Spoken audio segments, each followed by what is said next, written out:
বেশি বেশি জিকির করেনেওয়ালা ব্যক্তির কলব নিফাক হতে মুক্ত হয়, নিরাপদ হয়। কেননা মুনাফিকরা জিকির কমই করেন। আল্লাহ তাআলা ইরশাদ করেছেন, ওয়ালা ইয়াযকুরুনাল্লাহা ইল্লা কলিলা, এবং আল্লাহ তাআলাকে তারা অল্পই স্মরণ করে থাকে।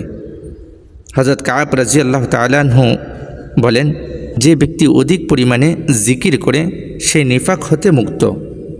এই জন্যই তো আল্লাহ তাআলা সূরা মুনাফিকুন শেষ করেন এই আয়াতের মাধ্যমে, ইয়া আইয়ুহাল্লাযীনা আমানু লা তুলহিকুম আমওয়ালুকুম ওয়ালা আওলাদুকুম আন যিকরিল্লাহ ওয়া মান ইয়াফআল যালিকা ফাউলাইকা হুমুল খাসিরুন। আল্লাহ তাআলা বলেন, হে ঈমানদারগণ, তোমাদের ধন সম্পত্তি ও সন্তান সন্ততি যেন তোমাদেরকে আল্লাহ তাআলা স্মরণ হতে উদাসীন না করে। যারা উদাসীন হবে তারাই তো ক্ষতিগ্রস্ত হবে। এই আয়াতে মুনাফিকদের ফিতনা হতে সতর্ক করা হয়েছে। যারা আল্লাহ তাআলার জিকির হতে গাফেল তারা নিফাকে পতিত হয়।